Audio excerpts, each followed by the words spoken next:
Um, so Max Crabtree's there, and next thing, we hear another car pull up, and Fit Finlay walks in. Now, me and Kid McCoy have, these fellas are just stood in the corner, and Marty's like telling them to do stuff, like exercises, but they can't do any of them because they're not fit. They're not. They're just big fellas, like. But he's making them do. But he's told us to do what we normally do. We're about 25 feet away from them. We're doing our squats and our push-ups and our bridges and whatever else we used to do. We're just doing it on a mat in the corner.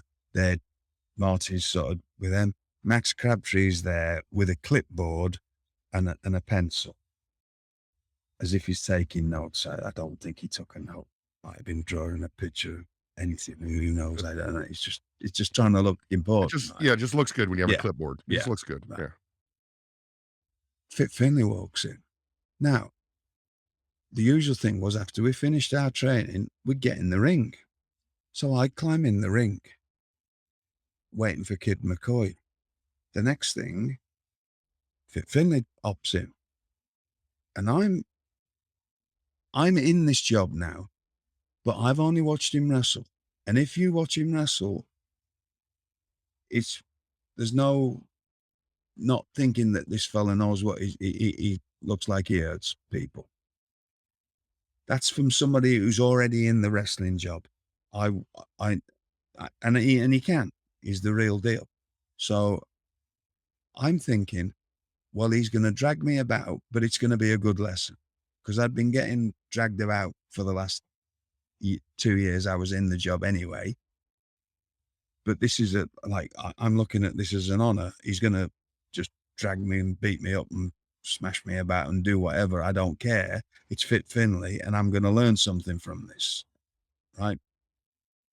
And he doesn't, I'm there, and he gets in, and all this stuff's going through my brain, right? Well, he's going to give me a good hiding, but that's okay. And he went, not you, them. That was all he said. So I went, oh. So I climb out, and I'm just stood like Japanese young boy style on the side of the ring. Marty went, right, you, points at the one that looked like Mario. You get in the ring. He gets in the ring, and the next 5 minutes, this fella is brutalized, and not like just liberty. I mean, he didn't. There's some people have made reputations from, okay, you get on your hands and knees, and then I'll do that. Then you can put submissions on them or whatever, or give me, put your head in this kind of thing, or let me show you this. And help you. Fit didn't do that. Fit just went right to it, straight to it. So this fella's got he's on his scene wrestling or whatever. He's come before he knows what's happening. He's on his head. He's just tortured him. Just I'm not exaggerating on both of these. They were crying, and there was blood coming out of every hole that they had. He has battered the life out of this fella. You paint a picture, sir. And he's ended up, this fella's just like, no more, and rolled out and fell on the floor. And he's a big, heavy fella, and he's just, I thought he was going to have a stroke or something. Me and Kid McCoy are like, oh no. Now he's gone. Marty went, you get in to the big fella. How slow did he get in the ring? He was a little trepidatious, let's put it that way.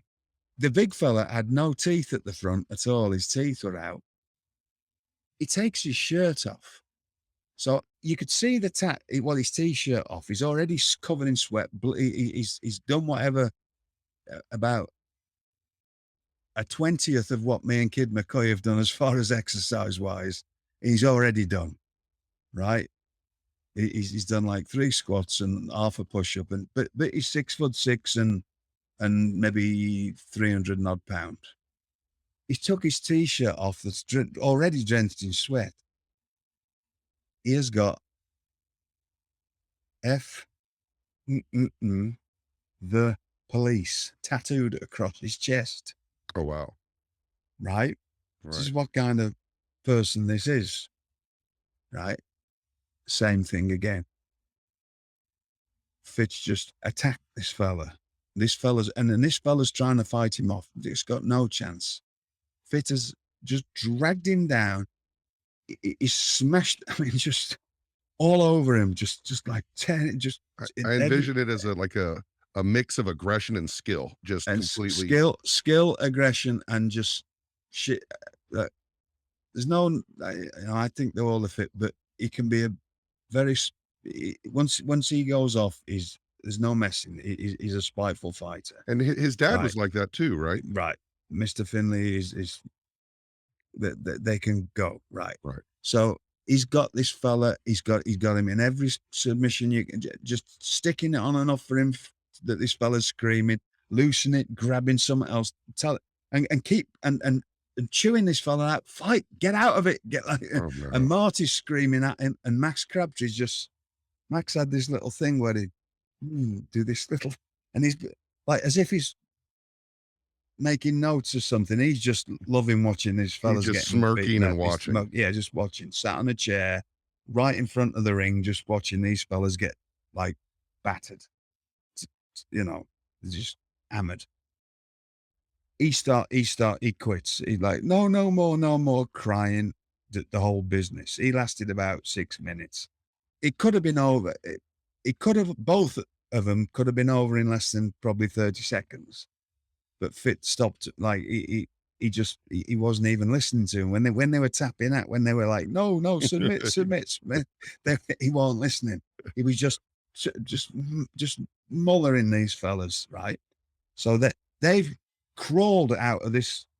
This ring's in our state, but they've crawled out, and me and Kid McCoy are just like wiped up, like fucking, and stood there and gone. And Fit just turned to Marty and went, all right, Marty, I'll see you later. Because they both had a show against each other that night, Oh my goodness. right? They had a 6-hour drive to go to Great Yarmouth that night, which was a long trip, right? On a Sunday, it was a Sunday night summer show. He just went, right, I'll see you later, Marty. He went, oh, see you, Fit. And Max grabs you, went, see you, Marty, thanks. So then we get in and carry on. And so that was my first meeting. I've seen him at shows and that. That was my first meeting with Fit. How about the fact that you've watched this guy on TV and Yep. you already knew he was the man, and you saw him in person and he exceeded all expectations? All That's expectations. insane, right? Yeah. And he was, you know, I wasn't 6'3" at that time, and I wasn't the size I was. And if you go back and look at him, once he started growing his hair, he started getting thicker, and he was tricked because he was always he was like, that's why he was called Fit Finlay, because he was like a mega fitness fanatic. He's always lean when he was younger, and he always had incredible physique, but he'd started getting heavier because I think he realized you had to be an heavyweight to make a lot of money. So although he was never really a heavyweight, he got into Germany, and then once he got into Germany, because they always wanted heavyweights, he was the top man there as well. So the next thing is, a couple of months later, back to the same guy again, Tony Francis. Tony Francis's daughter is getting married, and I get invited, and we're in Blackpool, and there's a lot of the wrestlers were there. So I'm like, I don't feel like it's my place. I'm working for a small company. These are all big stars to me. I don't feel it's my place to go over. If it was a dressing room, yes. If it's a wedding, it's the table with all the big wrestling stars. I'm just sort of think like that. I'm going to go over and say, "Oh, I'm a wrestler." They're going to look at me and just go, "Oh, of course you are." But Tony Francis says, "Oh, come over and meet everybody." So I go over.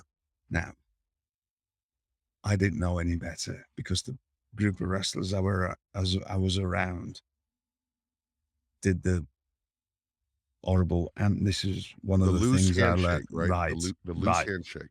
Because that's a worldwide thing with people who really don't know what they're And doing. I've heard Arn Anderson describe it as when you shake someone's hand like that, you're kinda letting them know, "I'm gonna take care of you, you're gonna take Oh, care of me." Uh, well, I and that learnt this at 17 and I've never shook hands like that. So comes to Fit Finlay, he's not really paying attention. I don't think he even remembers me from Marty's gym. right. And I go and give him my hand and he just crushes my hand. So I learnt, and he looked at me like I'd just dropped out of a dog's backside. You weak Like, handshake person, right. whatever happened, it was a good 6 months until I actually went and worked for Joint Promotions, and then, which was a great thing for me, and um, why I'm always indebted um, to Marty, because they knew that I'd gone through Marty and Marty's hard work. I never, I'm not making any excuses for Marty.